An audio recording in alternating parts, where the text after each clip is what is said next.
कल हमने 2 चैप्टर देख लिए थे। एक था वंशिका जैन, आप आखिरी में चली गई थी, लेकिन पीएमएलए, और दूसरा था एफसीआरए। ठीक है, हो सकता है अपलोड भी कर दिए हों वीडियो, और हो सकता है नहीं भी किए हों, मुझे पता नहीं है।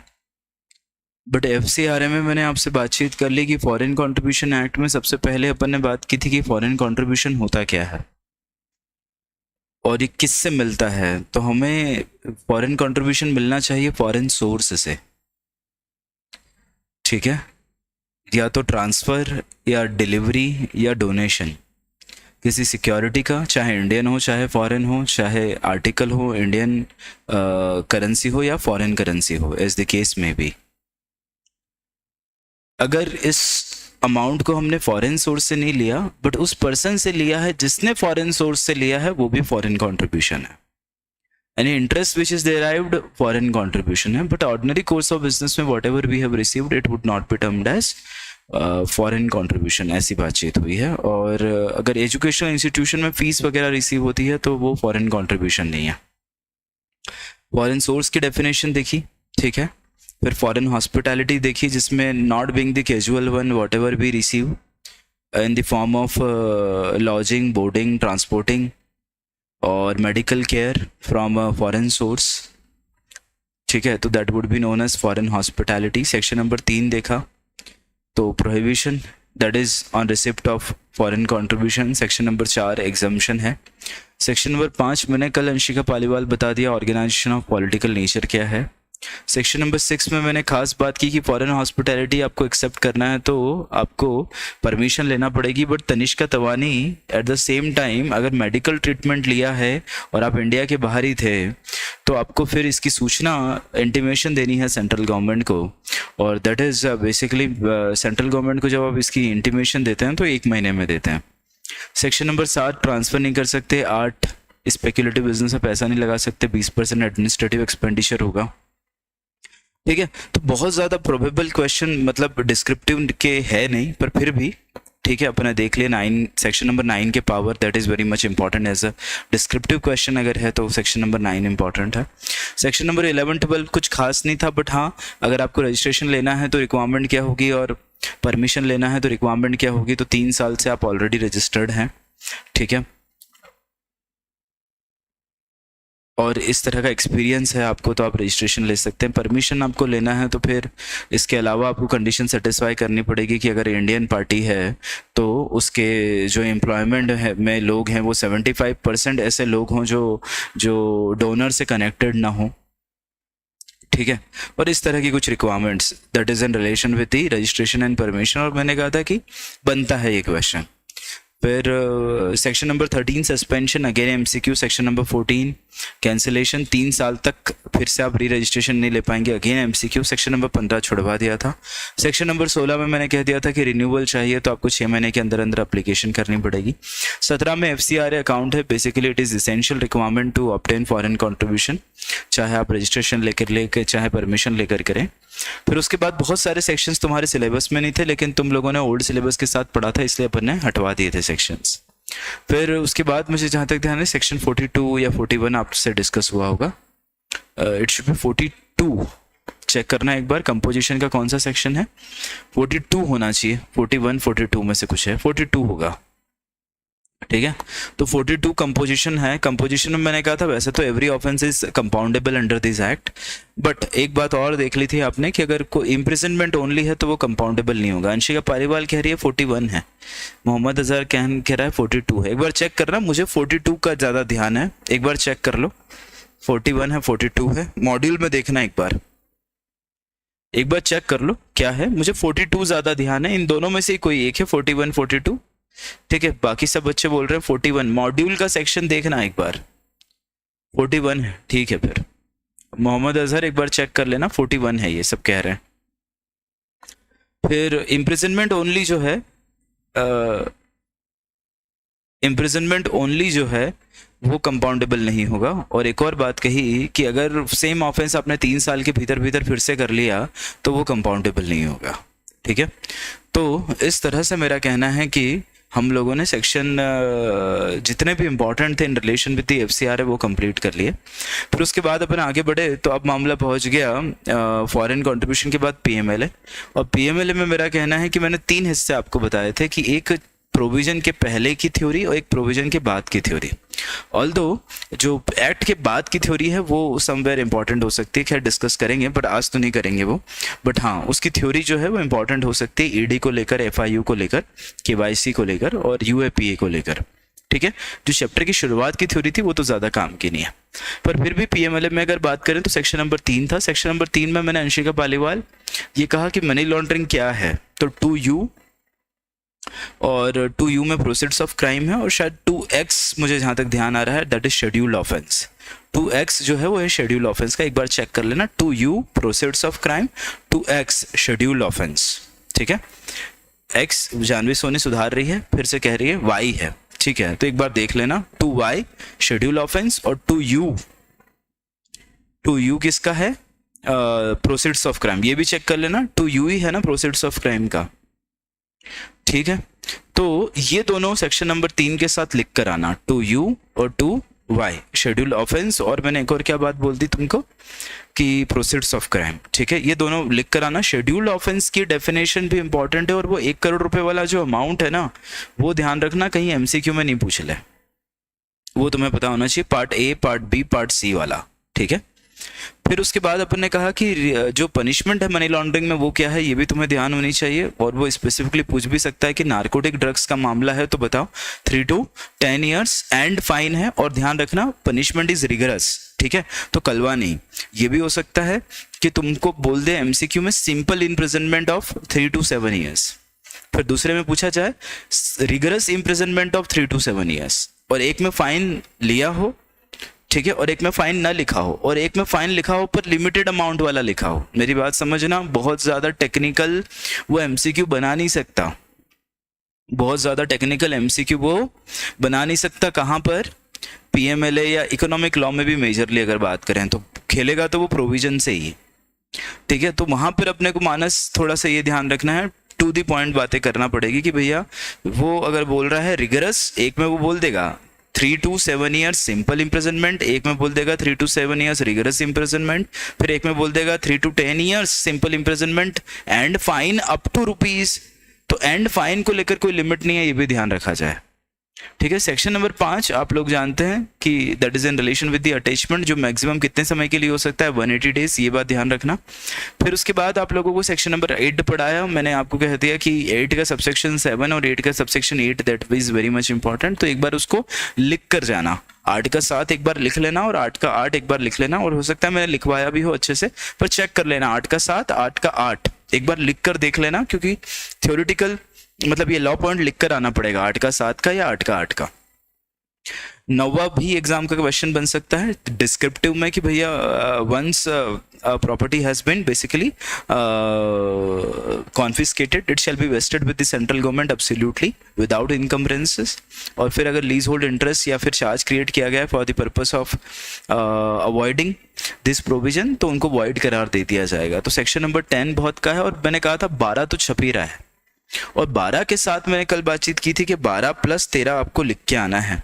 ठीक है, तो 12 का अगर सेक्शन आए तो आपको 13 भी लिख कर आना है, 12 + 13। तो 12 में मैंने तुमको बता दिया था कि 12 में आपको क्या करना है, बताओ। ट्रांजैक्शंस के रिकॉर्ड मेंटेन करने हैं जिससे कि हर एक सिंगल ट्रांजैक्शंस को आप अंडरस्टैंड कर पाए, फिर एक पर्टिकुलर वैल्यू को क्रॉस कर जाए तो इसकी सूचना देनी है, और फिर तीसरा केवाईसी मेंटेन करना है। कब तक? 5 इयर्स तक। केवाईसी कब तक मेंटेन करना है? 5 इयर्स पर। कब से? जिस दिन से अकाउंट ट्रांजैक्शन उससे खत्म हुए या उसका अकाउंट क्लोज हुआ। सेक्शन नंबर 13 में जो डायरेक्टर है वो बैंक को बोल सकता है आप इन्फॉर्मेशन फर्निश करो, और उसके बाद अगर लगे कि यार जो इन्फॉर्मेशन फर्निश की गई है उससे कि उसने प्रॉपरली मेंटेन नहीं किए हैं तो उस पर फिर फाइन भी इम्पोज किया जा सकता है। सेक्शन नंबर 13 और 12 एक साथ मर्ज करके आना। फिर 15 ठीक है, 16 छोड़ दिया था, 17 छोड़ दिया, 18 छोड़ दिया, 19 भी छोड़ दिया, 20 और 21 में डिफरेंस आपको कहा था कि इंपॉर्टेंट है रिकॉर्ड्स मेंटेन करना, और ये ध्यान में रख के जाना। इसके बाद क्या था? फिर मेरे हिसाब से मैंने सीधे आप लोगों को ये बताया होगा कि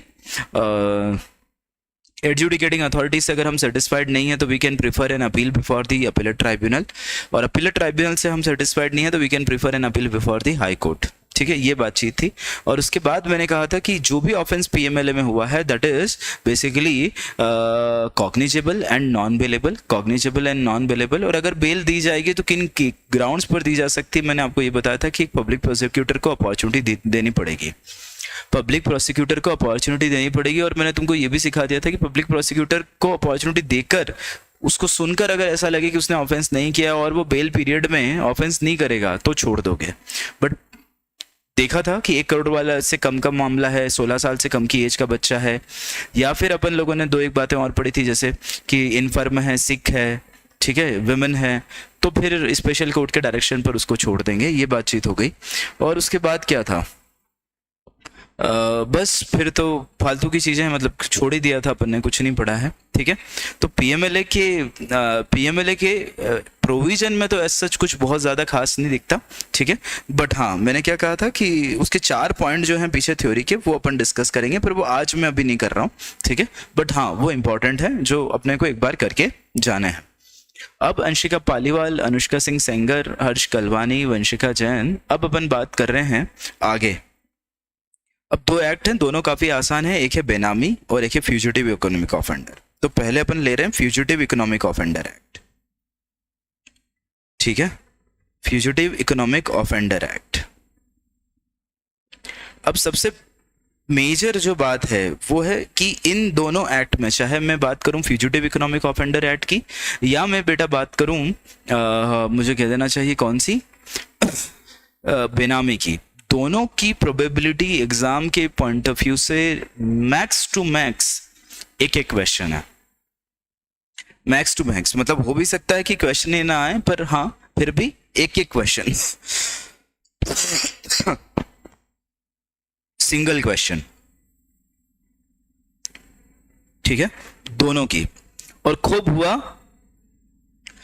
हुआ तो मेरा कहना है कि एक एमसीक्यू। ठीक है, तो ओवरऑल दोनों चैप्टर का एक क्वेश्चन और कम से कम एक एमसीक्यू, हो सकता है 2 एमसीक्यू भी देखने को मिले। अब फ्यूजिटिव इकोनॉमिक ऑफेंडर एक्ट में सबसे पहले तो अपने को यह समझना पड़ेगा कि who is fugitive economic offender, और वंस यू अंडरस्टूड इट तो मेरे हिसाब से आप थोड़ा सा बेहतर कर पाओगे। पीएमएलए के कुछ प्रोविजंस एक जैसे ही यहाँ पे लगते हैं। अगर पीएमएलए आपका अच्छा किया हुआ है तो फ्यूजिटिव इकोनॉमिक ऑफेंडर और बेनामी भी बहुत हद तक आप कर पाओगे। तो समझना, फ्यूजिटिव इकोनॉमिक ऑफेंडर होता कौन है? उनका कहना है कि जिसने शेड्यूल्ड ऑफेंस किया हो। क्या किया हो? शेड्यूल्ड ऑफेंस किया हो। ठीक है, मतलब इस फ्यूजिटिव इकोनॉमिक ऑफेंडर एक्ट में भी एक शेड्यूल दिया हुआ है। ठीक है, तो जिसने शेड्यूल्ड ऑफेंस किया हो प्लस या तो वह एब्सकॉन्ड कर चुका हो इंडिया के बाहर, एब्सकॉन्डेड आउट ऑफ इंडिया, या फिर मेरा कहना है कि वह इंडिया के ही बाहर हो और रिटर्न इंडिया में नहीं आया। या तो वह इंडिया के बाहर हो और इंडिया में वापस नहीं आया, या फिर इंडिया छोड़कर भाग गया हो। करेक्ट है, शेड्यूल्ड ऑफेंस करके। इसके साथ एक और कंडीशन है कि सिर्फ शेड्यूल्ड ऑफेंस करने से और इंडिया में के बाहर भाग जाने से मेरा कहना है कलवानी वो फ्यूजिटिव इकोनॉमिक ऑफेंडर नहीं होगा। शेड्यूल्ड ऑफेंस कितने रुपए का होना चाहिए? तो 100 करोड़ रुपीस का होना चाहिए। तो सेंगर तू ये समझ ले कि 100 करोड़ रुपए तेरा एमसीक्यू बन रहा है, पक्की बात है। 100 crore rupees would be the MCQ तुम्हारी एग्जाम का बन रहा है। इसको अलग से लिख लेना, इस हर एक बहुत आसान है, साइड में लिखते जाना कौन कौन से क्वेश्चंस मैं बता रहा हूं। ठीक है, तो फ्यूजिटिव इकोनॉमिक ऑफेंडर होने के लिए ना सिर्फ शेड्यूल्ड ऑफेंस होना जरूरी है, बल्कि शेड्यूल्ड ऑफेंस 100 करोड़ रुपए या उससे ज्यादा का होना चाहिए, और व्यक्ति इंडिया के बाहर भाग गया हो या इंडिया के बाहर ही हो और वापस आने को तैयार ना हो। ठीक है, अब शेड्यूल्ड ऑफेंस की जब अपन तनिष्का तवानी मॉड्यूल पढ़ते हैं तो शेड्यूल्ड ऑफेंस की एक लिस्ट दे रखी है बेटा मॉड्यूल में। शेड्यूल्ड ऑफेंस की एक लिस्ट दे रखी है, जैसे सर्टेन ऑफेंसेस ऑफ आईपीसी लिखे हुए हैं, सर्टेन ऑफेंसेस ऑफ आईपीसी, फिर 138 ऑफ नेगोशिएबल इंस्ट्रूमेंट एक्ट एक मिलेगा तुझे। ठीक है, फिर सेबी एक्ट का सेक्शन नंबर 12 और शायद 24 का रेफरेंस दिया हुआ है, मुझे जहां तक ध्यान है, एक बार चेक कर लेना। ठीक है, तो अब ये अपने को लिस्ट याद करने की जरूरत नहीं है, ये अपने को लिस्ट याद करने की जरूरत नहीं है, बट हाँ शेड्यूल्ड में ये ऑफेंस दिए हुए हैं। ठीक है, तो वो शेड्यूल तुम्हें दिया हुआ है, इसको याद करने की कोई आवश्यकता नहीं, बट हाँ इस तरह का कोई ऑफेंस होना चाहिए। अब प्रश्न ये है कि what would be the action against the fugitive economic offender, ठीक है, या फिर एक व्यक्ति को फ्यूजिटिव इकोनॉमिक ऑफेंडर कब डिक्लेयर किया जाएगा। सर एमसीक्यू में आएगा तो नहीं, वंशिका जैन नहीं है पॉसिबिलिटी। अगर होता ना मैडम तो मतलब 10 साल, मतलब मेरी आंखें अब बूढ़ी हो चुकी है, चश्मा नहीं लगा है तो क्या हुआ, बट मेरी आंखें तो बूढ़ी हो चुकी है बेटा, तो तू समझ ले कि मेरे को दिखता तो है, पेपर दिखता तो है, ठीक है, तो वो जो होता तो मैं बता देता तुझे, ठीक है। अभी से कहाँ बूढ़े हुए आप बेटा, आंखें आंखें बूढ़ी हो गई है, ऐसा कह रहा हूँ 10 साल पढ़ाते पढ़ाते। चलो खैर आगे बढ़ते हैं। तो सबसे पहले तो अपने को ये समझना है procedure to declare someone, procedure to declare someone as a fugitive economic offender. अगली हेडिंग क्या बन रही है, procedure to declare someone as a fugitive economic offender. और अगर डिक्लेयर कर दिया तो क्या उसके अगेंस्ट एक्शन ली जाएगी, अपने को वो दो बातें देखनी है, ठीक है। तो जैसे ही तुम मॉड्यूल में आसमी नाविक जब ये मॉड्यूल में चैप्टर उठाती हो तो तुमको बेसिकली एक सेकंड पेज पे बहुत सारी टेबल दिखी है जिसमें ऑफेंसेस लिखे हुए हैं, और उसके ठीक नीचे आपको जाना है, उसके ठीक नीचे से आपको शुरू करना है कि भैया फ्यूजिटिव इकोनॉमिक ऑफेंडर को डिक्लेयर करने की प्रोसेस क्या है, what would be the procedure thereof. तो उनका कहना है कि सबसे पहले कौन हो, डायरेक्टर। देखो मैं प्रोसीजर को बहुत शॉर्ट में बना रहा हूं, देखना, डायरेक्टर या डेप्यूटी डायरेक्टर, ठीक है। अगर उनके पास reason to believe in writing है, reason to believe in writing है, ठीक है, कि कोई व्यक्ति जो है वो फ्यूजिटिव इकोनॉमिक ऑफेंडर है, कोई व्यक्ति जो है वो फ्यूजिटिव इकोनॉमिक ऑफेंडर है, तो ये डायरेक्टर या डेप्यूटी डायरेक्टर, ठीक है, मतलब not below the rank of deputy director, जिनके पास reason to believe in writing है, वो अप्लीकेशन करेंगे स्पेशल कोर्ट को। अब मेरी बात सुनना बच्चों, तो स्पेशल कोर्ट डिक्लेयर करता है किसी को फ्यूजिटिव इकोनॉमिक ऑफेंडर, ये बात ध्यान रखिएगा। Who is going to declare someone as a fugitive economic offender, तो मेरा कहना है special court is going to do that. कौन करने वाला है, स्पेशल कोर्ट किसी को फ्यूजिटिव इकोनॉमिक ऑफेंडर डिक्लेयर करेगा, तो डायरेक्टर या डेप्यूटी डायरेक्टर किसको अप्लाई करेगा, स्पेशल कोर्ट को अप्लाई करेगा। जब स्पेशल कोर्ट को ये एप्लीकेशन की गई तो स्पेशल कोर्ट को एप्लीकेशन के साथ बहुत सारी बातें यहां पर मेरा कहना है कि अर्पित गुप्ता आपको देनी पड़ेगी, ठीक है। मतलब आपके पास रीजन टू बिलीव के जो ग्राउंड है वो आपको बताना पड़ेंगे कि भैया ऐसा क्या ही कारण है तुम्हारे पास कि तुम क्यों बोल रहे हो कि वो व्यक्ति फ्यूजिटिव इकोनॉमिक ऑफेंडर है। उस व्यक्ति के बारे में वेयर अबाउट्स बताओ कि भैया रहता कौन, रहता कहाँ है, नाम क्या है, करता क्या है, ये सब, ठीक है। उसके बाद उसकी बेनामी प्रॉपर्टी की भी जानकारी दो, बेनामी प्रॉपर्टी मतलब बेनामी में एक्ट में चलेगा, और इसके अलावा उसके पास जो प्रोसीड्स ऑफ क्राइम है उसकी भी जानकारी दो। अब जो प्रोसीड्स ऑफ क्राइम है उसकी डेफिनेशन मैंने तुमको कल करवा दी थी पीएमएलए में, जो सेम है, ठीक है। और बेनामी प्रॉपर्टी की जो डेफिनेशन है वो अपन कहाँ देख लेंगे, बेनामी प्रोहिबिशन में, करेक्ट है। तो मेरे हिसाब से यहाँ पे अलग से कुछ नहीं पढ़ना, स्पेशल कोर्ट को अपन ने आगे बढ़ना है। अर्पित गुप्ता सर फिर से पूछ रहा है, सर जो शेड्यूल ऑफेंस की लिस्ट है क्या हमें याद करना है। मेरे मित्र थोड़े बाद में आया या फिर तू कहीं चला गया था, मैंने ऐसा बोल दिया था कि इसको करने की जरूरत नहीं है, मैं तो बोल दिया था अभी यार, अगर जरूरत होती ना तो मैं तेरे को जरूर पढ़ाता मेरे भाई, तेरी चिंता तुझसे ज्यादा मुझको है। तो स्पेशल कोर्ट को जब ग्राउंड वेयर अबाउट्स बेनामी और प्रोसीड्स की जानकारी देती तो स्पेशल कोर्ट सबसे पहले उसको नोटिस भेजता है और उसको बोलता है कि तू रिप्लाई दे, उसको बोलता है कि तू रिप्लाई दे। नोटिस जब उसको भेजेंगे तो रिप्लाई इन द सेंस कैसा कि तुझे अपीयर होना पड़ेगा सामने। कम से कम नोटिस दिया अपन ने तो 6 वीक्स का ये नोटिस दिया जाएगा। कितने समय का, 6 हफ्ते का ये नोटिस दिया जाएगा। अब ये प्रोसीजर ठीक है एग्जाम में आने के चांसेस नहीं है, पर चूंकि है तो कुछ तो पढ़ना पड़ेगा ना। तनिष्का तबानी पूरा के पूरा चैप्टर छोड़ देंगे तो क्या करेंगे, ठीक है। तो अब ये समझ लीजिए कि सिर्फ पढ़ने के लिए अपन पढ़ रहे हैं। तो नोटिस दिया अपन ने उसको 6 हफ्ते का, ठीक है। नोटिस अगर कोई और व्यक्ति है, ठीक है, कोई प्रॉपर्टी का बेनिफिशियल ऑनर है या कोई उसमें कोई इंटरेस्ट रखता है, ठीक है, इंटरेस्टेड पर्सन, उनको भी नोटिस दिया जाएगा कि भैया सामने आओ। नोटिस को सर्व करने का तरीका भी दिया गया है, पर अपने को उससे कोई वास्ता नहीं है कि भैया इलेक्ट्रॉनिकली भी सर्व कर सकते हो। ठीक है, नोटिस 6 हफ्ते का देना है कम से कम, ताकि उसको समय मिले, वो अपने पास आए। अब 2 चीजें हो सकती है या 3 चीजें हो सकती है। या तो सेंगर वो अपीयर इन पर्सन हो सकता है, और उसको होना ही चाहिए, खुद ही आना चाहिए। अपीयर थ्रू काउंसिल होना हो सकता है, अपीयर थ्रू काउंसिल हो सकता है। ठीक है, और हो सकता है वो अपीयर हो ही नहीं। कौन? जो फ्यूजिटिव इकोनॉमिक ऑफेंडर के रूप में हम जैसे डिक्लेयर करवाना चाहते हैं, जिसको हमने नोटिस भेजा है। ठीक है, तो वो अपीयर इन पर्सन हो जाए तो बहुत ही बढ़िया है, कोई प्रॉब्लम नहीं है। ठीक है, वो अपीयर इन पर्सन नहीं हुआ मान लो, ठीक है, आया ही नहीं, तो स्पेशल कोर्ट के पास पॉसिबिलिटी है कि स्पेशल कोर्ट प्रोसीडिंग्स को टर्मिनेट कर सकता है। स्पेशल कोर्ट प्रोसीडिंग्स को टर्मिनेट कर सकता है, उसके पास चॉइस है, आया ही नहीं वो। ठीक है, चाहे तो, जरूरी नहीं। अपीयर थ्रू काउंसिल हुआ है, काउंसिल मतलब वो तो नहीं आया, लेकिन एडवोकेट आया है उसका, तो 1 वीक का टाइम दिया जा सकता है उसे टू रिप्लाई, कि भैया तू दे दे, रिप्लाई दे दे, कोई दिक्कत नहीं है, 1 वीक का रिप्लाई के समय दिया जा सकता है। वो अपीयर हुआ ही नहीं, ना खुद से ना काउंसिल के थ्रू।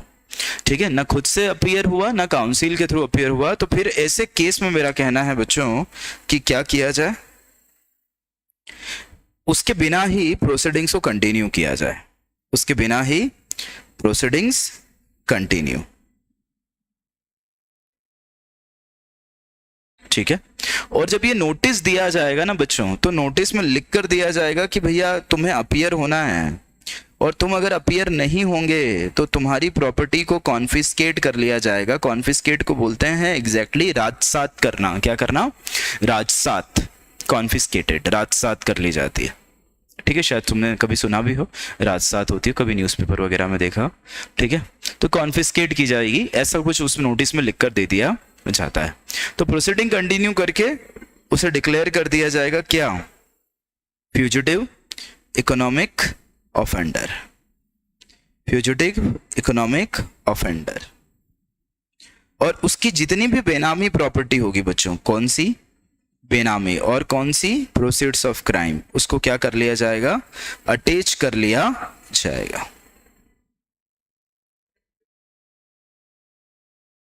तो दिस इज ऑल अबाउट। ठीक है, अगर नोटिस किसी कॉन्ट्रैक्टिंग स्टेट में देना है, ठीक है, कॉन्ट्रैक्टिंग स्टेट का मतलब अब समझ लो कि उसकी कुछ प्रॉपर्टी इंडिया के बाहर भी है, तो 2 वीक में ये नोटिस कॉन्ट्रैक्टिंग स्टेट को भी देना पड़ेगा, 2 वीक्स टू कॉन्ट्रैक्टिंग स्टेट। ठीक है, तो ये तुम्हारा फ्यूजिटिव इकोनॉमिक ऑफेंडर का डिक्लेयर कैसे किया जाएगा उसका प्रोसेस है, जिसके चांसेस बिल्कुल जीरो हैं, बिल्कुल जीरो हैं, बिल्कुल जीरो हैं, नहीं आएगा एग्जाम में, पर फिर भी अपन ने एक बार पढ़ लिया। ठीक है, अब जो बात है वो खास है। अगर अब एक person fugitive economic offender declare हो गया, फ्यूजिटिव इकोनॉमिक ऑफेंडर डिक्लेयर हो गया एक पर्सन, ठीक है, तो उनका क्या कहना है, ध्यान से सुनना। Once a person has been declared, हो जाए फ्यूजिटिव इकोनॉमिक ऑफेंडर, तो वंशिका सबसे पहले वो किसी भी प्रकार की सिविल एक्शन ना तो बेटा इनिशिएट कर पाएगा, ना ही डिफेंड कर पाएगा। ये साफ बोला गया है उसके अगेंस्ट। फ्यूजिटिव इकोनॉमिक ऑफेंडर किसी भी प्रकार की सिविल एक्शन को ना इनिशिएट कर पाएगा, ना ही डिफेंड कर पाएगा। ठीक है, और उनका यह भी कहना है कि अगर कोई कंपनी है या एलएलपी है जिसका केएमपी या कंट्रोलिंग इंटरेस्ट रखने वाला व्यक्ति, ठीक है, या इसकी ओर से जो एप्लीकेशन कर रहा है वो, या फिर मुझे कहना चाहिए कि इसका प्रमोटर, इस कंपनी का प्रमोटर या एलएलपी का प्रमोटर, कंट्रोलिंग इंटरेस्ट रखने वाला व्यक्ति, केएमपी और मेजॉरिटी शेयर होल्डर, अगर फ्यूजिटिव इकोनॉमिक ऑफेंडर डिक्लेयर हो गया, क्या हो गया? फ्यूजिटिव इकोनॉमिक ऑफेंडर डिक्लेयर हो गया, तो ये कंपनी और एलएलपी भी बच्चों सिविल एक्शन ना इनिशिएट कर पाएगी ना डिफेंड कर पाएगी। चेक करना, ये वाली हेडिंग मिलनी चाहिए तुम्हें, डिसअलाउ सिविल एक्शन करके कुछ होगा, डिसअलाउ सिविल एक्शन करके कुछ होगा, मिलना चाहिए, एक बार देखिएगा। होगा यार। प्रियंका चौहान बोल रही पेज नंबर 216। ठीक है, मेरे पास मॉड्यूल नहीं है, मैं तो ऐसे ही बता रहा हूं तुमको, देखना एक बार। ठीक है, तो सिविल एक्शन ना इनिशिएट कर पाओगे ना डिफेंड कर पाओगे। ठीक है, आप खुद। और अगर एक कंपनी या एलएलपी है जिसका केएमपी या जिसका मेजोरिटी शेयर होल्डर या जिसका प्रमोटर या जिसका कंट्रोलिंग इंटरेस्ट रखने वाला व्यक्ति है, वो अगर फ्यूजिटिव इकोनॉमिक ऑफेंडर डिक्लेयर हुआ है, तो फिर ऐसे केस में हर्ष कलवानी, तनिष्का तवानी और हर्षिता हिरानी, मेरा कहना है कि वो कंपनी और एलएलपी भी एप्लीकेशन मतलब सूट ना इनिशिएट कर पाएगी ना ही डिफेंड कर पाएगी। ठीक है, ठीक है, कोई खास बात नहीं है ये। अब सबसे खास बात जो अपन ने सीख ली है, और एक तो 100 करोड़ रुपए वाला अमाउंट देख लिया जो अपने को एमसीक्यू में लगता है अभी तक। ठीक है, which is important to us. फिर इसके अलावा एक एमसीक्यू और बनता है कि कौन डिक्लेयर करेगा to be fugitive economic offender. तो मेरा कहना है स्पेशल कोर्ट, करेक्ट है, स्पेशल कोर्ट डिक्लेयर करेगा। अब प्रश्न ये आया कि स्पेशल कोर्ट को डिक्लेयर करवाने के लिए हमारे पास एक प्रोसीजर है। हम एप्लीकेशन करते हैं स्पेशल कोर्ट को, है ना, जो हमने देखी है पूरी डायग्राम में। एप्लीकेशन करते हैं, फिर स्पेशल कोर्ट नोटिस भेजता है, फिर उसको 6 हफ्ते का समय देता है, उसको बोलता है हमारे सामने आ जा, जवाब दे दे। नहीं दिया तो भैया तेरी कॉन्फिस्केट कर ली जाएगी प्रॉपर्टी और तुझे फ्यूजिटिव इकोनॉमिक ऑफेंडर मान लिया जाएगा। ठीक है, ये सब बातें होंगी। पर मेरा कहना है कि जब डायरेक्टर या डिप्यूटी डायरेक्टर को ऐसा लगता है कि, सुनना मेरी बात, डायरेक्टर या डिप्यूटी डायरेक्टर को ऐसा लगता है कि एक व्यक्ति फ्यूजिटिव इकोनॉमिक ऑफेंडर है, फ्यूजिटिव इकोनॉमिक ऑफेंडर है, और स्पेशल कोर्ट को एप्लीकेशन करूंगा और इतनी जो प्रोसीजर करूंगा इसमें बहुत देर हो जाएगी, और उनके पास reason to record in writing है कि भैया ये फ्यूजिटिव इकोनॉमिक ऑफेंडर है, स्पेशल कोर्ट को अप्लाई करूंगा, एक प्रोसीजर फॉलो करूंगा, तो it would be basically wrong thing to me. तो ये डायरेक्टर या डेप्यूटी डायरेक्टर बिना उसके डिक्लेरेशन के फ्यूजिटिव इकोनॉमिक ऑफेंडर बनने के पहले ही उसकी प्रॉपर्टी को अटैच कर सकते हैं। ठीक है, ये मेरे हिसाब से आपको हेडिंग मिलनी चाहिए, जरा चेक करना, अटैचमेंट ऑफ द प्रॉपर्टी करके होनी चाहिए। उसकी प्रॉपर्टी को अटैच कर सकते हैं, और यहाँ पर वंशिका पालीवाल मेरे हिसाब से 180 दिन का समय होना चाहिए। एक बार गोला मार देना, चेक कर लेना 180 डेज है क्या, देख लेना एक बार। ये सिमिलर टू पीएमएलए हो गया, एक बार चेक करना बच्चों, 180 दिन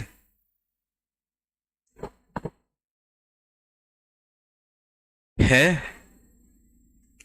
तो ऐसा नहीं है कि सिर्फ वो फ्यूजिटिव इकोनॉमिक ऑफेंडर डिक्लेयर हुआ देन एंड देन ओनली ही अनुष्का सेंगर, वंशिका जैन, तोशी जैन मैं क्या कर पाऊंगा बेटा, प्रॉपर्टी को अटैच कर पाऊंगा, ऐसा नहीं है, कॉन्फिस्केट कर पाऊंगा। उससे पहले ही अगर मेरे पास रीजन टू इन राइटिंग है, reason to believe in writing है, तो फिर मेरा कहना है कि मैं इस ग्राउंड पर कि वो किसी और को डिस्पोज ऑफ कर देगा, कंसील कर देगा, भाग जाएगा, जो मेरे पास राइटिंग में होना चाहिए मैं उसे अटैच कर सकता हूं for the period of 180 days. ये ध्यान रखा जाए, ये एमसीक्यू में आ सकता है। ठीक है साहब, ये तो और हो गया, अब ये और हो गया। ठीक, अपन अब आगे बढ़ रहे हैं। अगले पेज पर 3 बॉक्स दिखाई देंगे, मुझे जहां तक ध्यान है मेरे को भी ये 3 बॉक्स दिखाई देंगे। रूल ऑफ एविडेंस दिखा हुआ था, रूल ऑफ एविडेंस करके लिखा हुआ था अगले पेज पे, चेक करना क्या मैं ठीक बोल रहा हूं क्या।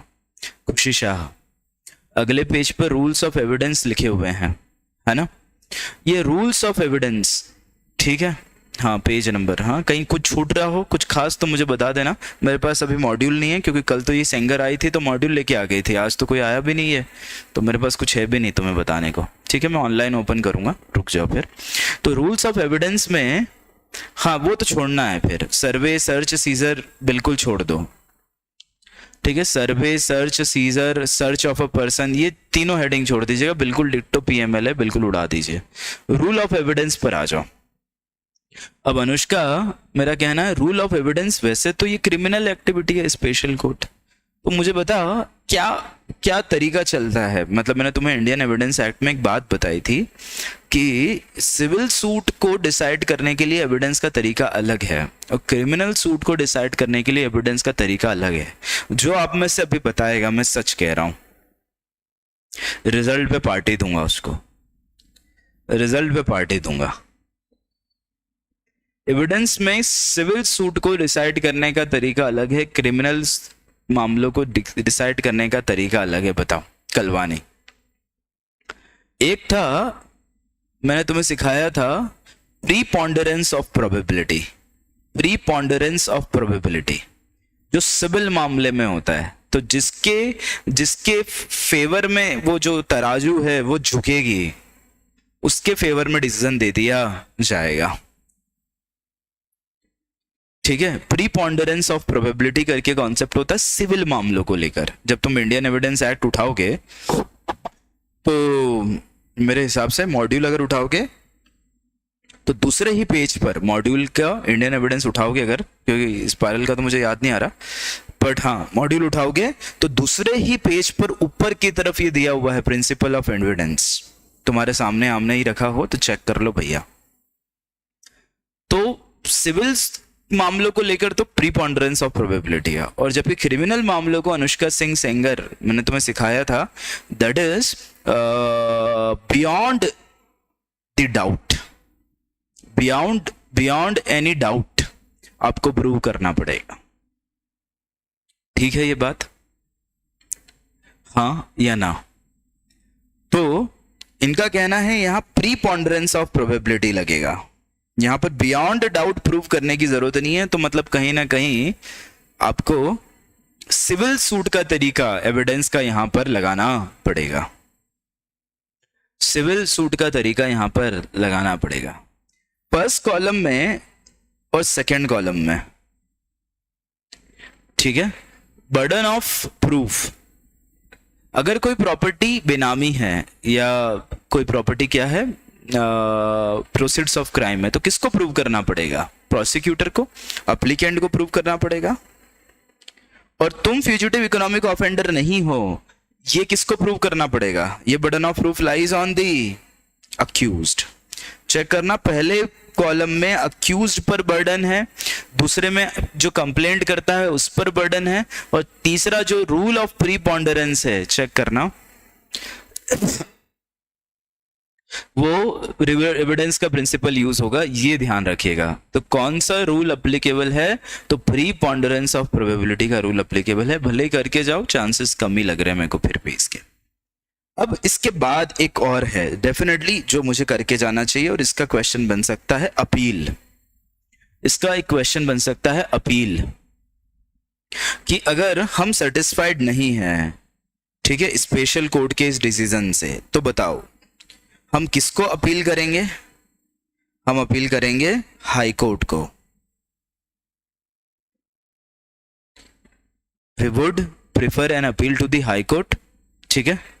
और 2 मिनट बेटा, फिर रुक जाओ, मुझे ओपन ही करना पड़ेगा तेरे लिए मॉड्यूल तनिष्का तवानी। पेज नंबर बताओ मॉड्यूल का फिर।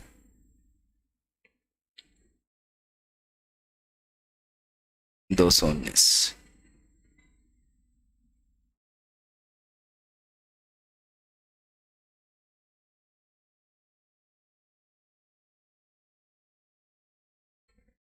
पहुंच गया।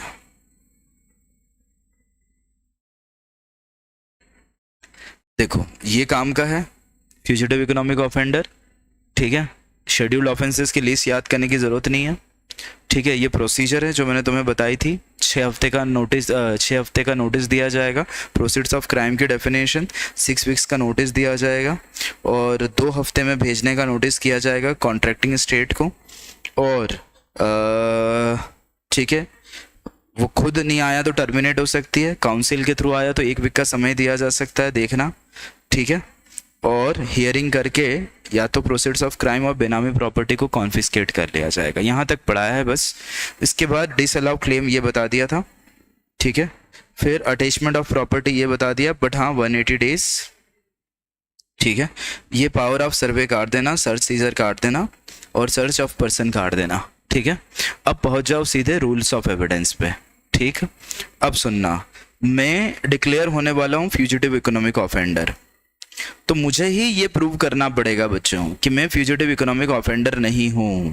तो बर्डन ऑफ प्रूफ मुझ पर होगा। I need to prove, I need to support myself, मुझे प्रूफ देने पड़ेंगे कि भैया मैं कोई भाग नहीं रहा था, या इंडिया के बाहर हूं तो मैं वापस आने वाला हूं। ठीक है, देखो, burden of proof for establishing that individual is a fugitive economic offender और प्रॉपर्टीज प्रोसीड्स ऑफ क्राइम, नहीं, थोड़ा सा अपने उल्टा बोल दिया, इसको ऐसा बोलना चाहिए कि व्यक्ति फ्यूजिटिव इकोनॉमिक ऑफेंडर है, ये प्रूव डिपार्टमेंट को करना पड़ेगा जो कंप्लेन कर रहा है। ये प्रूव किसको करना पड़ेगा? डिपार्टमेंट को जो कंप्लेन कर रहा है। ठीक है, और अगर कोई प्रॉपर्टी वो कह रहा है कि भैया उसने गुड फेथ में खरीदी है और उसको अटैच मत करो, तो ये बर्डन ऑफ प्रूफ किस पर होगा? ये उस अक्यूज्ड पर होगा। ठीक है, तो ध्यान रखना, इसको इधर उधर कर लो। वो फ्यूजिटिव इकोनॉमिक ऑफेंडर है, ये अपने को प्रूव करना पड़ेगा, उसकी प्रॉपर्टी गुड फेथ की है तो वो उसको प्रूव करना पड़ेगा। बर्डन ऑफ प्रूफ क्या होगा? Preponderance of probability. ठीक है, अपील हाई कोर्ट को है, ध्यान रखिएगा। और वैसे तो अपील हमेशा जो फाइनल अपील होती है वो 60 + 60 डेज में होती है। कितने दिन में होती है? 60 + 60 डेज में। पर यहाँ पे ये कहानी थोड़ी सी उल्टी है, शुरुआत में 30 डेज है और जो बचे हुए यहाँ पे 30 दिन है वो अगले 60 दिन में ऐड हो गए, तो 30 + 90 या 30 एक्सटेंड किया जा सकता है 90 तक, ऐसा कर लो, अप टू 90। ठीक है, तो अपील जब अपन हाई कोर्ट को करेंगे तो वो 30 डेज में होगी।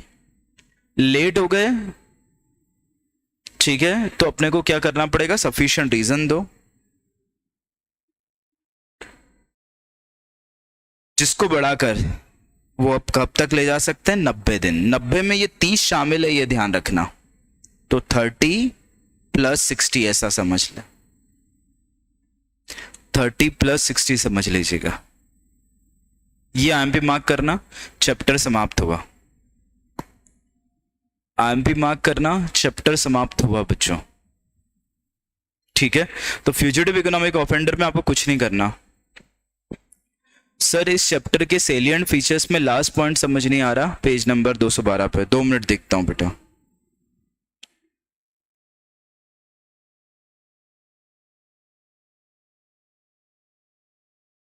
ये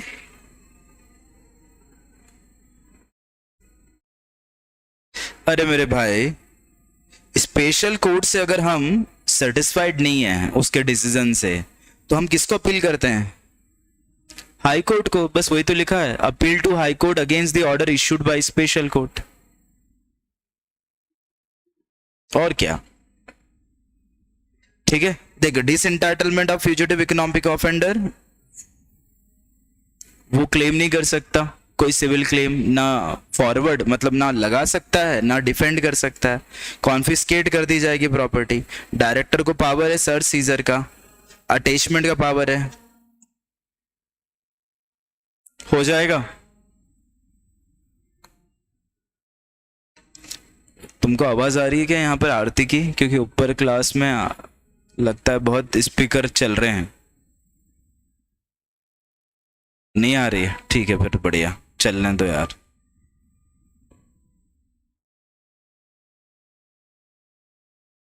बताओ, कर लोगे ये एक्ट? खुशी शाह,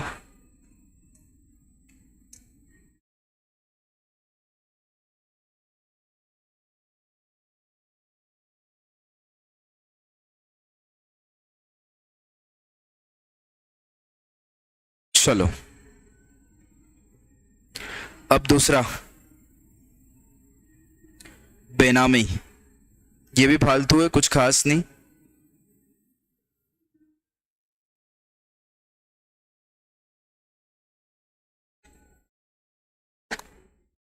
बेनामी ट्रांजैक्शन प्रोहिबिशन एक्ट। ठीक है, एग्जैक्टली ये बहुत बढ़िया एक्ट है बच्चों, बेनामी, पर तुम्हारे सिलेबस में नहीं है। ठीक है, 2 मिनट रुकना, मैं बच्चों को किसी को बोल के आता हूँ, स्टाफ को बाहर।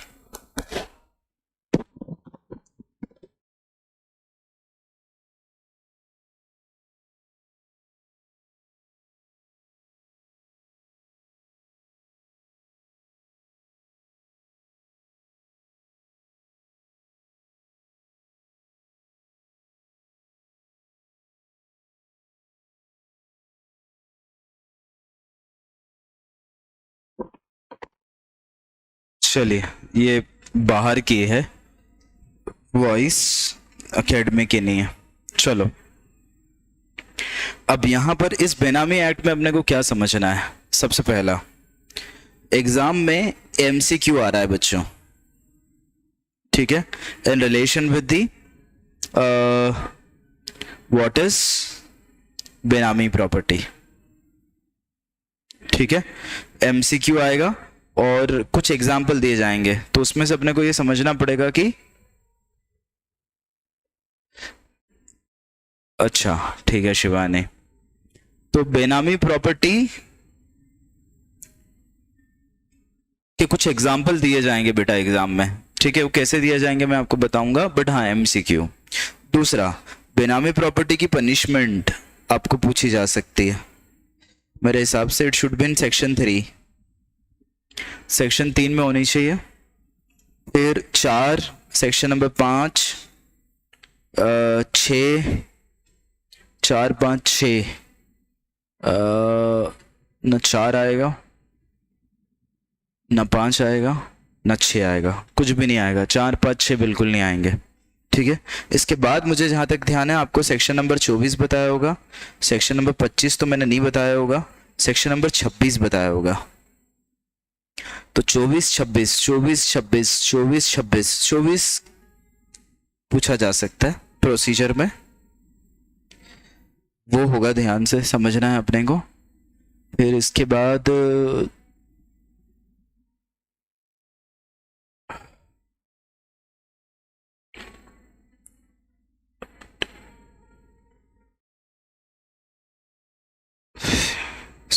क्या है, वैसे तो कुछ बनता नहीं है।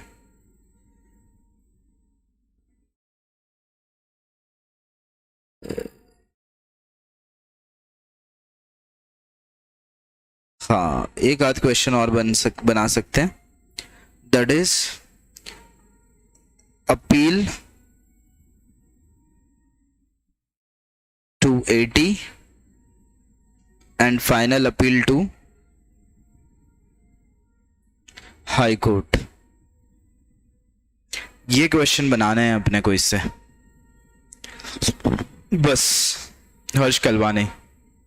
और एक आखिरी इस चैप्टर का क्या बोलेंगे,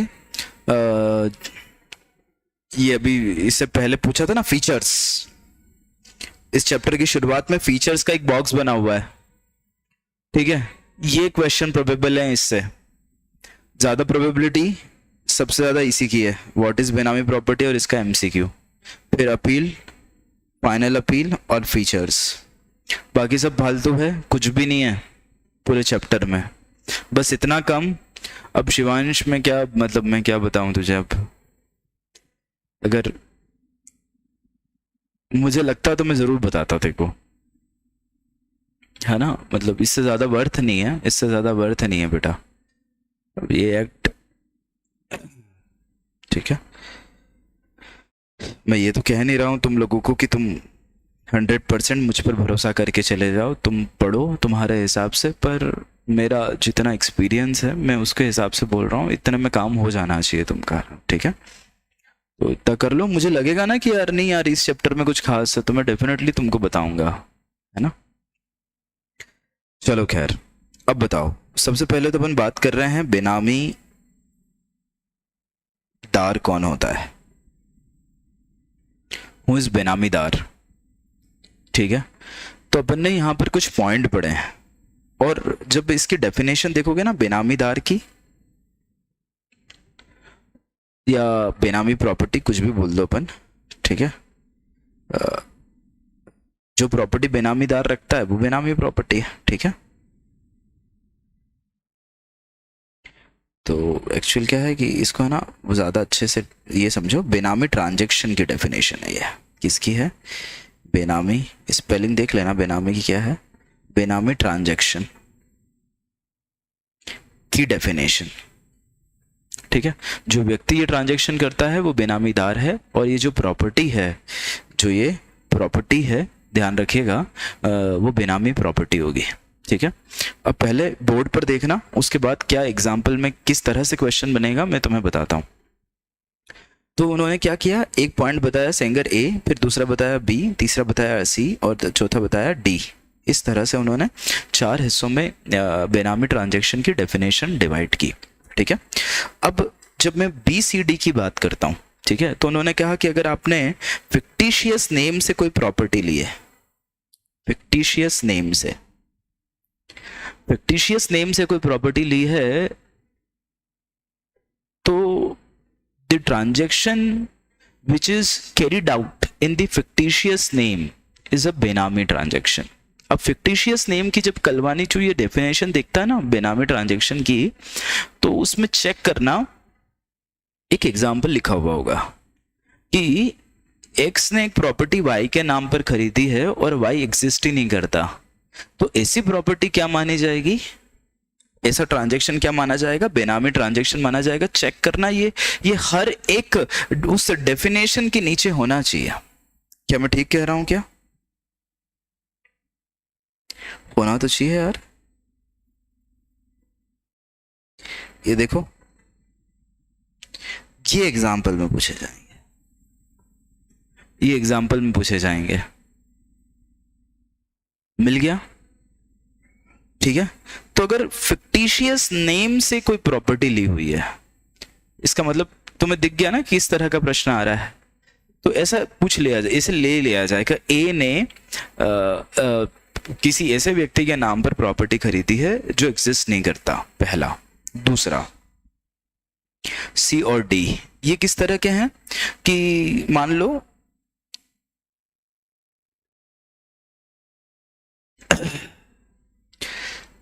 प्रॉपर्टी ऑनर के नाम पर है, प्रॉपर्टी ऑनर के नाम पर है and owner is not aware about his ownership. उसको पता ही नहीं है कि प्रॉपर्टी उसकी है। मान लो एक्स ने कोई प्रॉपर्टी वाई के नाम पर ले रखी है और अपन वाई से पूछने जाते हैं कि क्या वाई ये प्रॉपर्टी तुम्हारी है, तो वाई बोलता है कि मुझे तो पता ही नहीं कि ये प्रॉपर्टी मेरी है, ये। ठीक है, और डी मान लो एक और अपन ले लो कि किसने कंसिडरेशन पे किया है ये पता ही नहीं है, हु हैज पेड कंसिडरेशन ये पता नहीं है। ठीक है, BCD कुछ इस तरह के हैं। ए में कंसिडरेशन किसी और ने पे किया है और प्रॉपर्टी रजिस्टर किसी और के नाम पे हुई है। ठीक है, किसी और ने कंसिडरेशन पे किया है, ठीक है, और रजिस्टर किसी और के नाम पर हुई है। या मुझे ये कहना चाहिए कि एंजॉय कोई और करेगा और प्रॉपर्टी नाम किसी और के है। ठीक है, तो ये जो 4 केसेस हैं बच्चों, ये कैसे पूछे जाएंगे तुम्हें एग्जाम में कि इनमें से कौन सा बेनामी ट्रांजैक्शन है या कौन सा नहीं है। तो उन्होंने पूछे, बोले 4 पॉइंटर डालेंगे, X has acquired property in the name of Y and who does not exist. ठीक है, फिर दूसरा, a property is held by X and which is not known, and it is not known rather that who has paid the consideration, ऐसा नहीं पता। या फिर जो रियल ऑनर है he is not aware about the thing। और चौथा ये भी हो सकता है कि कंसिडरेशन किसी और ने पे किया है और रजिस्टर किसी और के नाम पर है। तो फिर अपने को यहाँ से चेक करना पड़ेगा। तो ये एग्जाम्पल सीधे की सीधे वो डाल देगा कि भैया इनमें से कौन सा बेनामी है और कौन सा बेनामी नहीं है। मेरी बात समझ में आ गई? अरे बोलो। तो ये BCD तो काफी आसान है, ए अपन ने पढ़ना है। ठीक है, तो जो किसी ने कंसिडरेशन पे किया है, कोई और व्यक्ति है और नाम किसी और व्यक्ति का है, करेक्ट। और एंजॉय कौन करेगा? जिसने कंसिडरेशन पे किया है वो एंजॉय करेगा। तो मतलब रजिस्टर्ड ऑनर कोई और है और बेनिफिशियल ऑनर कोई और है। अब इसके भी एक्सेप्शन पूछे जा सकते हैं कि भैया कर्ता क्या बेनामीदार माना जाएगा, या फिर कोई ट्रस्टी माना जाएगा, या फिर एक हस्बैंड ने अपनी वाइफ के साथ या चिल्ड्रन के साथ मिलकर प्रॉपर्टी खरीदी है, या फिर एक व्यक्ति ने अपने लीनियंट डिसेंडेंट और असेंडेंट के साथ मिलकर या ब्रदर या सिस्टर के नाम से प्रॉपर्टी खरीदी है, तो क्या इसे बेनामी ट्रांजैक्शन मानोगे? तो ये 4 एक्सेप्शन भी तुम्हें याद रखने पड़ेंगे कि 4 केसेस हैं जहां पर बेनामी नहीं माना जाएगा। अगर एक कर्ता या फिर मेरा कहना है किसी HUF के मेंबर के नाम पर प्रॉपर्टी है, कर्ता या HUF के मेंबर के नाम पर प्रॉपर्टी है, और पैसा कहां से आया है? HUF के खाते से, और कौन से सोर्स से? आइडेंटिफाइड सोर्स से। कौन से सोर्स से? आइडेंटिफाइड सोर्स से। ठीक है, एक हस्बैंड ने अपनी वाइफ के साथ के नाम पर ली है प्रॉपर्टी, या चाइल्ड के नाम पर ली है, और उसके पेमेंट हस्बैंड ने किया है और नॉन सोर्स से, तो वह भी बेनामी ट्रांजैक्शन नहीं है। एक व्यक्ति ने अपने ब्रदर सिस्टर के नाम से लिया है, या लीनियंट डिसेंडेंट असेंडेंट या डिसेंडेंट, तो ये केस जॉइंट ऑनरशिप का है। एक बात ध्यान रखना, सिर्फ उनके नाम पर नहीं लेना है, अपने और उसके दोनों के नाम पर लेना है, तो नहीं माना जाएगा। बस सोर्सेस नोन होने चाहिए। और आखिरी, अगर ट्रस्टी के रूप में आप प्रॉपर्टी होल्ड करके रख रहे हो, डायरेक्टर के रूप में होल्ड कर रहे हो, डिपॉजिटरी के रूप में होल्ड कर रहे हो, डीपी के रूप में होल्ड कर रहे हो, एग्जीक्यूटर के रूप में होल्ड कर रहे हो, तो फिर आप बेनामीदार नहीं माने जाओगे, या ट्रांजेक्शन बेनामी नहीं माना जाएगा। क्लियर? तो ये एग्जाम की डेफिनेशन भी हो गई बच्चों। ठीक है, MCQ भी हो गया। चांसेस MCQ के ज्यादा हैं, डेफिनेशन के कम है, तो ये आपको ध्यान रखना। तो बेनामी ट्रांजैक्शन से जो प्रॉपर्टी अपन ने एक्वायर की है वो कौन सी प्रॉपर्टी होगी बच्चों? बेनामी प्रॉपर्टी। ठीक है, जिसके नाम पर एक्चुअल प्रॉपर्टी है और बेनिफिट कोई और एंजॉय कर रहा है, कंसिडरेशन भी किसी और ने पे किया है, तो वो क्या होगा? बेनामीदार होगा। वो कौन होगा? बेनामीदार, मतलब ये रजिस्टर्ड ऑनर है। और बेनिफिशियल ऑनर तो तुम समझ ही गए, जिसने बेसिकली अपने बेनिफिट के लिए प्रॉपर्टी ली है। ठीक है, तो ये चीज तो ठीक है। ये पहला क्वेश्चन तो अपन ने बना लिया कि भैया व्हाट इज बेनामी ट्रांजैक्शन, व्हाट इज बेनामी ट्रांजैक्शन, ये पहला क्वेश्चन अपन ने बना लिया। ठीक है, दूसरा क्वेश्चन, पनिशमेंट क्या है बेनामी ट्रांजैक्शन की? तो जैसे PMLA में थी सेक्शन नंबर 3 में, वही वैसी ही यहां पर भी है पनिशमेंट। क्या कहा गया कि 1 to 7 years and fine up to, ये एग्जाम का क्वेश्चन हो सकता है, IMP मार्क करें, 25% ऑफ फेयर मार्केट वैल्यू। जरा चेक करना, ये जो है बच्चों, ये से शेड्यूल नहीं, पार्ट 7 का रेफरेंस दिया होगा, जरा चेक करना। पार्ट 7 का रेफरेंस दिया होगा, सेक्शन नंबर 3 होगा, सेक्शन नंबर 3 और पार्ट 7 या चैप्टर 7। ठीक है, तो कितनी पनिशमेंट है? 7 साल, फाइन जो 25% of the fair value, not less than 1 year. ठीक है, ये ध्यान रखना। और ये कौन सी पनिशमेंट है? ये भी रिगरस पनिशमेंट है, इसका भी ध्यान रहे। ये पनिशमेंट कौन सी है बच्चों? रिगरस पनिशमेंट है, इसका भी ध्यान रहे। तो सेक्शन नंबर 3 इंपॉर्टेंट हो गया फिर से MCQ के लिए। जैसे PMLA की पनिशमेंट थी, वैसे ही यहाँ पर भी हर्षिता हिरानी, हर्ष कलवानी और तनिष्का तवानी क्या हो जाएगा? पनिशमेंट इंपॉर्टेंट हो जाएगी। ठीक है, सेक्शन नंबर 4, 5, 6 क्या है ये बता देता हूं बच्चों। ठीक है, अब मुझे एक बात बताओ, ये है बेनामीदार। अब मान लो बेनामीदार कौन होंगे? हमारे रोहित सर। रोहित सर बड़े पैसे वाले हैं। ठीक है, और मान लो मैं सीधा साधा व्यक्ति हूँ, नहीं, रोहित सर बेनामीदार नहीं होंगे, रोहित सर बेनिफिशियल ऑनर होंगे। ठीक है, और बेनामीदार कौन हो गया? मैं हो गया, श्रेयांश सर। मेरे नाम पर प्रॉपर्टी है, लेकिन बेनिफिट किसका है? रोहित सर का है। कंसिडरेशन किसका है? रोहित सर का है, क्योंकि रोहित सर क्या है? धनाढ्य व्यक्ति है। समझेगा? अब बेनिफिशियल ऑनर के रूप में रोहित सर मेरे अगेंस्ट श्रेयांश सर, ठीक है, या फिर इस प्रॉपर्टी को लेकर किसी एनी अदर पर्सन के अगेंस्ट अगर कोई प्रोसीडिंग्स चला रहे हैं, ठीक है, समझिएगा। बेनिफिशियल ऑनर कौन है? रोहित सर। श्रेयांश सर कौन है? बेनामीदार या फिर एनी अदर पर्सन। ठीक है, तो अगर इनके मध्य,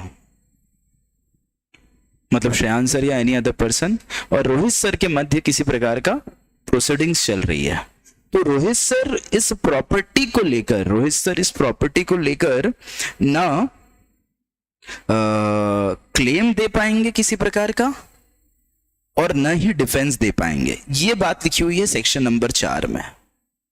the person who really owns the property, जो वाकई रियल ऑनर है या क्लेम कर रहा है, वो दूसरे व्यक्ति के अगेंस्ट किसी भी प्रकार का क्लेम प्रस्तुत नहीं कर सकता या फिर प्रोसीडिंग्स में किसी प्रकार का डिफेंस नहीं ले सकता। ये सेक्शन नंबर 4 होना चाहिए, एक बार चेक करना। सेक्शन नंबर 4 होना चाहिए, एक बार ध्यान से पढ़ना।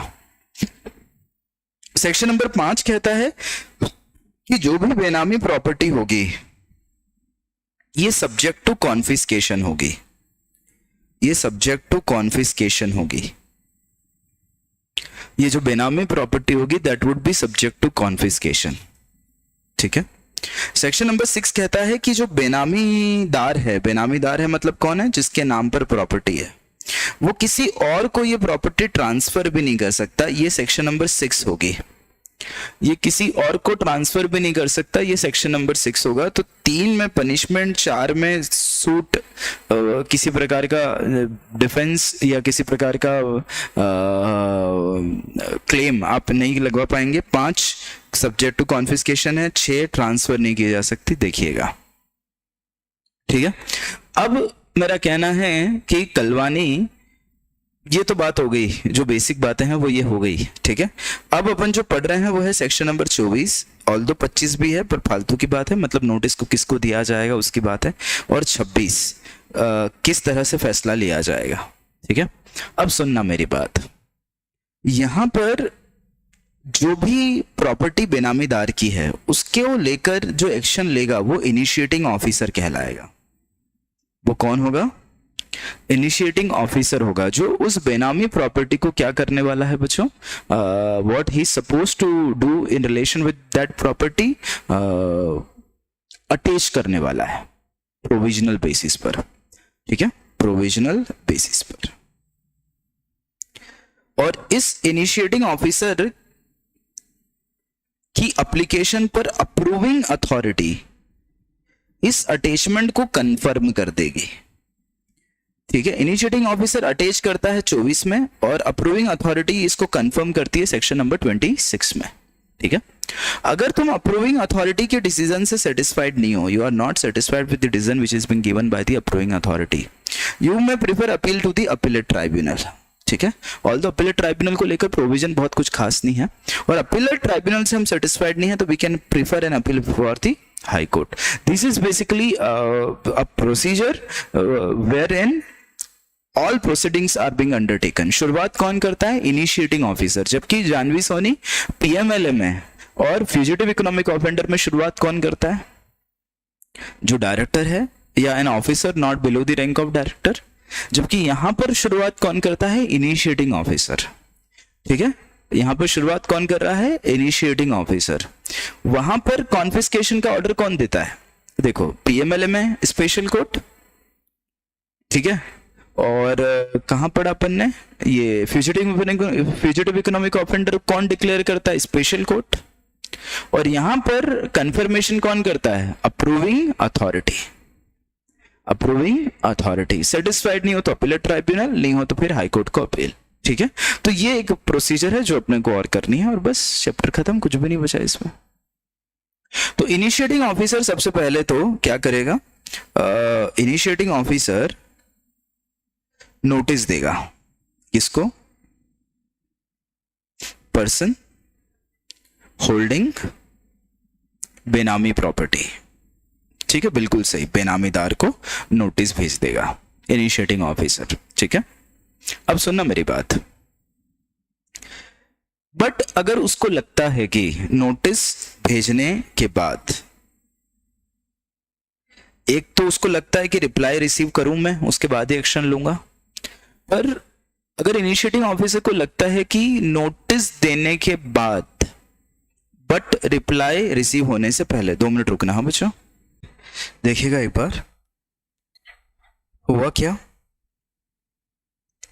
कि इनिशिएटिंग ऑफिसर क्या कर सकता है, एक तो नोटिस दिया है और रिप्लाई का इंतजार कर सकता है, ठीक है, but prior to receipt of reply attach भी कर सकता है प्रॉपर्टी, ठीक है। या तो जो इनिशिएटिंग ऑफिसर है या तो रिप्लाई का इंतजार करे या फिर अटैच कर ले प्रॉपर्टी। ये दोनों ऑप्शन हैं किसके पास, बताओ बच्चों, इनिशिएटिंग ऑफिसर के पास। अटैचमेंट अगर उसने किया है तो आर्यन मेरा कहना है ये अटैचमेंट कब होगा बेटा, अप्रूविंग अथॉरिटी की परमिशन से। एक बात ध्यान रखना, इनिशिएटिंग ऑफिसर यहां पे कुछ भी नहीं करता without approval of approving authority, ठीक है, खुद से कुछ भी नहीं करेगा। तो फिर प्रायर टू रिप्लाई अटैच कर ली गई है प्रॉपर्टी, वो भी प्रोविजनल बेसिस पर। इसका मैक्सिमम समय कितना है, 90 डेज, मैक्सिमम 90 डेज, करेक्ट। अब जैसे ही बच्चों रिप्लाई रिसीव हुआ,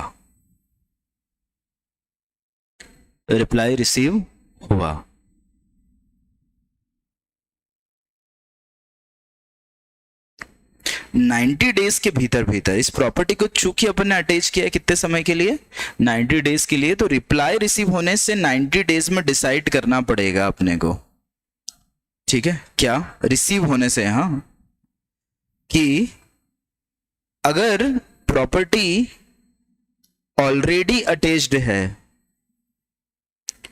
तो इस अटैचमेंट को कंफर्म करना है, मतलब कंटिन्यू करना है, रादर कंफर्म करना नहीं बोलना चाहिए, कंटिन्यू करना है, या फिर रिलीज कर देना है। ऑलरेडी अटैच्ड थी वो, उस प्रॉपर्टी का क्या करेंगे। अगर ऑलरेडी अटैच्ड नहीं है, तो क्या अटैच करना है ये फैसला लेना है, और या फिर अटैच नहीं करना है ये फैसला लेना है। किसको 90 डेज में फैसला लेना है बच्चों, इनिशिएटिंग ऑफिसर को। कब से, from receipt of reply 90 days में आपको ये फैसला लेना है कि प्रॉपर्टी जो ऑलरेडी है उसको कंटिन्यू करेंगे या रिलीज कर देंगे, नहीं किया है तो अटैच करेंगे या फिर अटैच नहीं करेंगे, whatever has been done. अगर हमने प्रॉपर्टी यहां अटैच की, यहां पर अटैच की, ठीक है, मतलब पहले अटैच नहीं की थी, यहां अटैच की और यहां पर कंटिन्यू किया, तो फिर हम इसकी एप्लीकेशन किसको करते हैं या रेफरेंस किसको देते हैं बच्चों, एडजुडिकेटिंग अथॉरिटी नहीं, अप्रूविंग अथॉरिटी को। और अप्रूविंग अथॉरिटी को ये एप्लीकेशन का समय कितना होगा चेक करना, मेरे हिसाब से 15 दिन होना चाहिए। एक बार देखो तो 15 डेज होना चाहिए, आखिरी का पॉइंट है सेक्शन नंबर 24 में। सेक्शन नंबर 24 में लास्ट पॉइंट होगा 25 से पहले, 25 की शुरुआत से पहले 15 डेज। तो ये एप्लीकेशन कितने दिन में करना है, 15 डेज में करनी है, गोला मार दीजिएगा, ठीक है।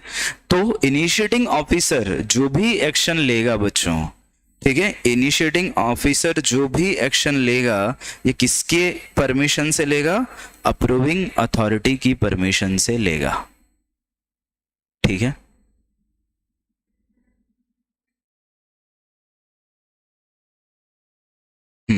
एक चीज और यहाँ पे मुझे बोलना चाहिए, अप्रूविंग अथॉरिटी की परमिशन से लेगा, ये अटैचमेंट भी वो अप्रूविंग अथॉरिटी को देगा, ये भी कंफर्मेशन भी अप्रूविंग अथॉरिटी से पूछ के लेगा। एप्लीकेशन अप्रूविंग अथॉरिटी को नहीं करेगा बच्चों, ये एडजुडिकेटिंग अथॉरिटी को करेगा, ऐसा बोलना। क्या करेगा, एडजुडिकेटिंग अथॉरिटी को करेगा। चेक करना, एप्लीकेशन एडजुडिकेटिंग अथॉरिटी को होगी, एडजुडिकेटिंग अथॉरिटी को एप्लीकेशन होगी, चेक करिएगा, ठीक है। तो एक यहां पर अथॉरिटी और बढ़ाएंगे, इनिशिएटिंग अथॉरिटी, अप्रूविंग अथॉरिटी और एडजुडिकेटिंग अथॉरिटी, ठीक है। फिर इसके बाद एडजुडिकेटिंग अथॉरिटी जो है कंफर्म करेगी रादर, और अपीलेट ट्राइब्यूनल और हाई कोर्ट ये ज्यादा बेहतर तरीका है। इनिशिएटिंग, अप्रूविंग, एडजुडिकेटिंग, एटी और high court, that would be the correct method. ये सही तरीका होगा बच्चों, ठीक है। तो जब हम लोग यहां पर एप्लीकेशन कर चुके हैं तो सेक्शन नंबर 26 में एडजुडिकेटिंग अथॉरिटी अब एक्शन लेगी।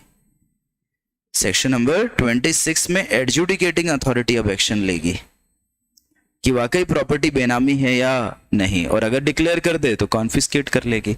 तब जब एडजुडिकेटिंग अथॉरिटी को ये रेफरेंस मिला सेक्शन नंबर 24 में, 24 का रेफरेंस मिला, जो किसने किया होगा? इनिशिएटिंग ऑफिसर ने। बोलो कब? अटैचमेंट करने के बाद। तो ये एडजुडिकेटिंग अथॉरिटी 30 डेज का नोटिस देगी, किसको? बेनामीदार को, प्लस बेनिफिशियल ऑनर को,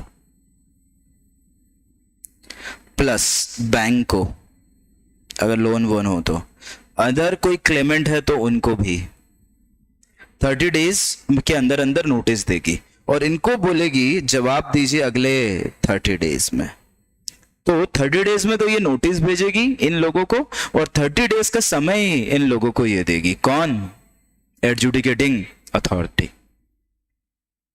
उसके बाद एडजुडिकेटिंग अथॉरिटी डिसाइड करेगी कि प्रॉपर्टी बेनामी है क्या, प्रॉपर्टी बेनामी है क्या। कौन डिसाइड करेगा? Adjudicating authority. अगर पार्ट ऑफ द प्रॉपर्टी बेनामी है तो वो पार्ट ऑफ द प्रॉपर्टी को निकालेगी, पूरी कोशिश करेगी कि वो पार्ट ऑफ द प्रॉपर्टी को आइडेंटिफाई किया जाए और उसको बेनामी डिक्लेयर किया जाए। और अगर बेनामी प्रॉपर्टी नहीं है तो वो क्या कर देगी? रिलीज कर देगी। बोलो क्या कर देगी? रिलीज कर देगी। तो नोटिस जाएगा इतने लोगों को, डिसाइड किया जाएगा, पार्ट ऑफ द प्रॉपर्टी है तो डिसाइड किया जाएगा कौन सा पार्ट, ठीक है। पूरी है तो बेनामी डिक्लेयर कर दी जाएगी, नहीं होगी रिलीज कर दी जाएगी। सिर्फ शुरुआत के आपको 3 पॉइंट पढ़ने हैं बच्चों। कौन से? 1, 2 और 3, बस बहुत है। ये फालतू की चीजें, कुछ करने की जरूरत नहीं है, ठीक है। फिर से वापस अगला सेक्शन आएगा कौन सा? Confiscation and wasting of property, ठीक है। ये बिल्कुल डिट्टो है, ऐसा लिख लो, सेक्शन नंबर 9 ऑफ पीएमएल है। सेक्शन नंबर 9 ऑफ पीएमएल है, बिल्कुल डिट्टो। बता पीएमएल में कलवानी क्या पढ़ा था तूने? पीएमएल में तूने पढ़ा था कि property free from encumbrance central government में वेस्ट हो जाएगी, ठीक है। ये पहला पॉइंट था तेरा। दूसरा, कोई लीज या इंटरेस्ट किसी प्रकार से क्रिएट किया गया है जिससे कि अवॉइड किया जा सके, किसको अवॉइड किया जा सके? कॉन्फिस्केशन को, तो उसे वॉइड करार दे देंगे। और तीसरा तूने ये भी पढ़ा था वहां पर कि अगर मैंने वॉइड करार दिया तो उससे उसकी लायबिलिटी खत्म नहीं होगी अक्यूज्ड की, ठीक है। ये पॉइंट जरा पढ़ना यहाँ पर। क्या यहाँ पे भी सेम है क्या? देखो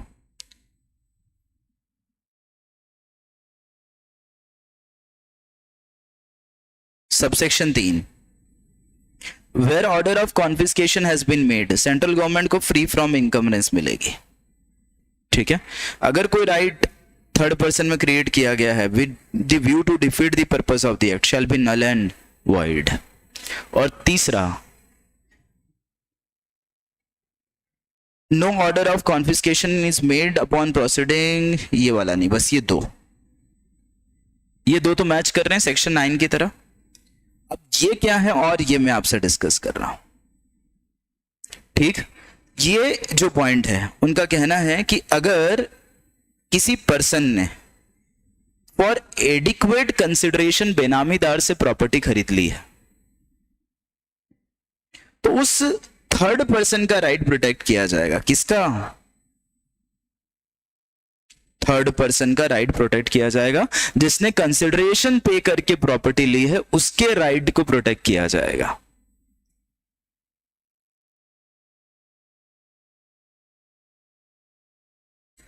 ठीक है, ये बात ध्यान रहे यहां पर। ये वाला पॉइंट पीएमएलए में नहीं है, ये यहाँ नया है।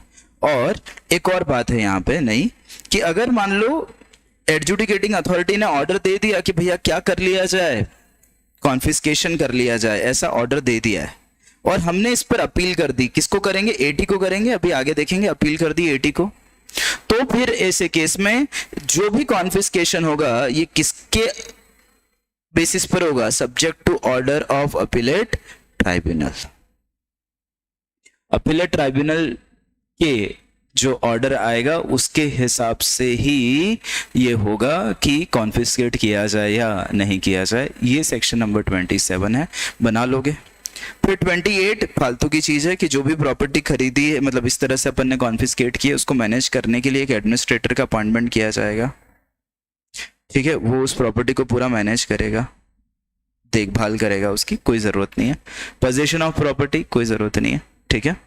फिर सीधे अपीलेट ट्राइब्यूनल, ठीक है। ये अपीलेट ट्राइब्यूनल क्यों दिया है, क्योंकि एडजुडिकेटिंग अथॉरिटी से अगर हम सेटिस्फाइड नहीं है तो हम एटी के पास जाएंगे, बस एटी इस्टेब्लिश की गई है, सिर्फ इतना लिखा हुआ है। अपील कितने समय में की जाएगी, क्या होगा, ऐसा कुछ नहीं लिखा हुआ है यहाँ। तो तू समझ ले कि एटी को लेकर, बच्चों तुम समझ लो कि एटी को लेकर क्लैरिटी है ही नहीं, ठीक है, बस बना दी जाएगी। अब 80 से अगर हम हाई कोर्ट को अपील करेंगे तो उसके प्रोविजन तुम्हें दिए हुए हैं अपील टू हाई कोर्ट में, अपील टू हाई कोर्ट में दिए हुए हैं, जिसमें हम अपील कर सकते हैं कितने दिनों में, 60 डेज में। इसको लिख कर जाना, अपील टू हाई कोर्ट वाले प्रोविजन को लिख लिख के याद करना एक बार, ठीक है, 60 डेज में। बाद में सफिशिएंट कॉज देकर बाद में भी कर सकते हो, सफिशिएंट कॉज देकर बाद में भी कर सकते हो ये अपील, ठीक है।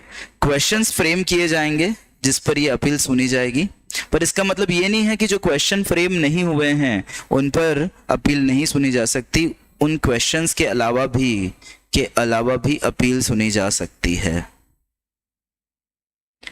ठीक है। तो क्वेश्चंस बनाए जाएंगे लॉ के, उनके अलावा भी अपील सुनी जा सकती है। देखिएगा, अपील 60 डेज में, बाद में भी एक्सेप्ट की जा सकती है। किस पे की जाएगी, on question of law. Question of law कौन सेटिस्फाई होगा, हाई कोर्ट, उसे फॉर्मुलेट करने पड़ेंगे क्वेश्चन, बट जो फॉर्मुलेट हुए हैं उसी पर सुनी जाएगी, ऐसा नहीं है, उसके अलावा भी बातें सुनी जा सकती हैं। बोलो, शुरुआत के ये सबसेक्शन 4 तक कर लोगे, हाँ या ना, ठीक है। स्पेशल कोर्ट नहीं, ऑफेंस प्रोसिक्यूशन नहीं, ऑफेंस बाय कंपनीज आपको पता है, बस इसमें कुछ और करने की जरूरत नहीं है, भले आप पढ़ के चले जाना, कोई दिक्कत नहीं है, ठीक है। स्पेशल कोर्ट इस एक्ट में बनाए गए हैं, उनका कहना है सेंट्रल गवर्नमेंट कैसे बनाएगी, हमेशा स्पेशल कोर्ट उस जुरिस्डिक्शन के हाई कोर्ट के चीफ जस्टिस से कंसल्ट करके बनाए जाते हैं, ठीक है। किसको अपॉइंट किया जाता है, कोर्ट ऑफ सेशन को, किसको अपॉइंट किया जाता है, कोर्ट ऑफ सेशन को,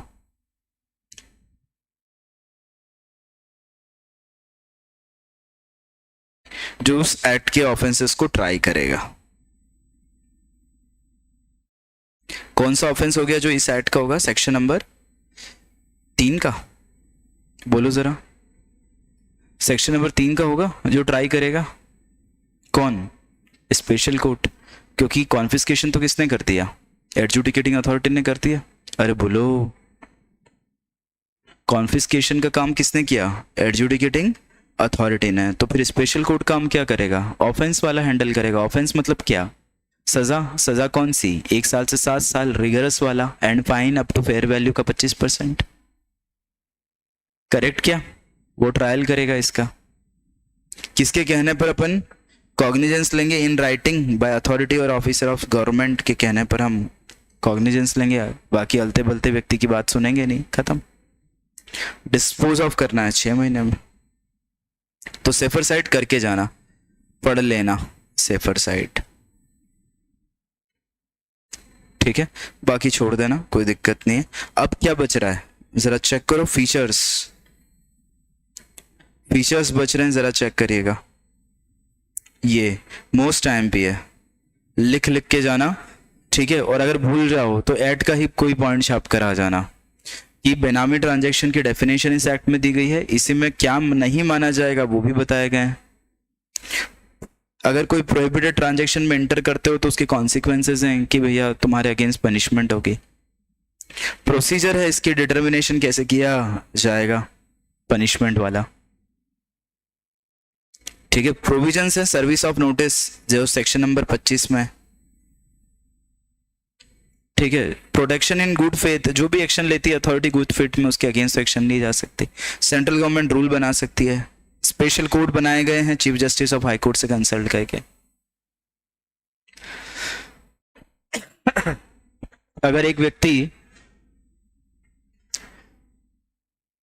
अपील की बातें कर देना, एडजुडिकेटिंग अथॉरिटी से हम अपील कर सकते हैं, एटी को एडी से कर सकते हैं हाई कोर्ट को, बोलो फॉल्स डॉक्यूमेंट पर पनिशमेंट क्या होगी ये भी बता रखा है।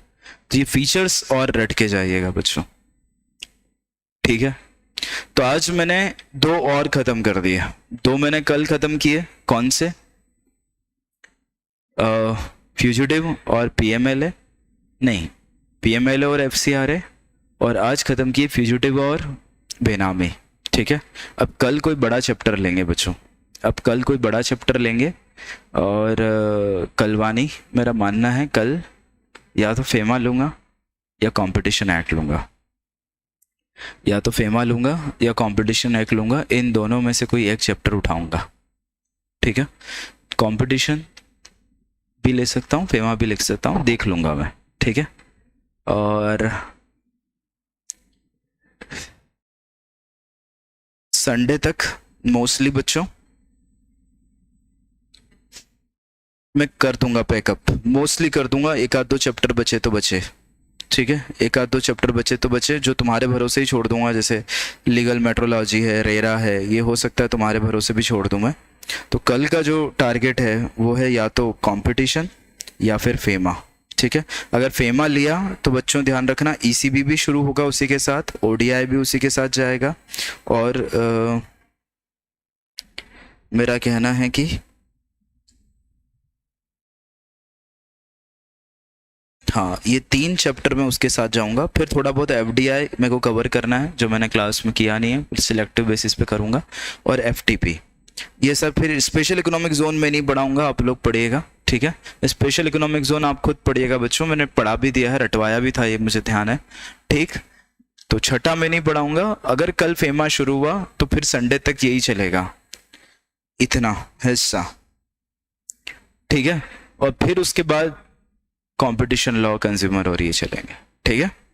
तो संडे तक मोस्टली कर देंगे, ठीक है। कल टाइम क्या रहेगा अभी कुछ नहीं कह सकते, कुमकुम टाइम का लेकर मैं कंफर्म नहीं कर सकता, मैं कल ही डिसाइड करके बताऊंगा आपको, ठीक है। चलिए, थैंक यू वेरी मच।